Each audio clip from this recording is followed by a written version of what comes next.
दशपल्ला देखिला ट्रेन प्रथम थर पाई हॉर्न बजाई छुक छुक करी दशपल्लारू गड़ी रेल। रेल मंत्री अश्विनी वैष्णव सबुज पताका देखाई पुरी जाउथबा ए ट्रेन रो शुभारंभ करिसंती। तेबे नवनिर्मित दशपल्ला रेल स्टेशन रो मध्य उद्घाटन करिसंती अश्विनी वैष्णव। ट्रेन चलिबा नै दशपल्लावासी एते खुशी जे कीर्तन करी बाजा बजाई सेलिब्रेशन करिसंती। या सहित बहु प्रतीक्षित खोर्धा बलांगीर रेलपथरे आउ एक महत्वपूर्ण पृष्ठा जोड़ी होईछि। तेबे दशपल्लारू ट्रेन आरंभ समय अश्विनी वैष्णव कहिसंती ए रेलपथ खूब शीघ्र बलांगीर छुईब, कोनोसी बाधा अटकाई पारिबनी। माटी पाई काम करिबा बेले राजनीति करिबेनी बोली कहिसंती रेल मंत्री। तेबे 289 किलोमीटर दीर्घ खोर्धा बलांगीर रेलपथ संपूर्ण हेले राज्यर दुईटी गुरुत्वपूर्ण अंचल को संजोग करिबो।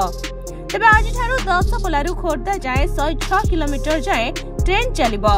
पूर्वरु खोर्धा पटु नुआगाँ जाए रेल चलिथिला। अन्यपटे बलांगीर पटु 50 किलोमीटर दूर बिछुपाली पर्यंत ट्रेन चलाचल करुछि।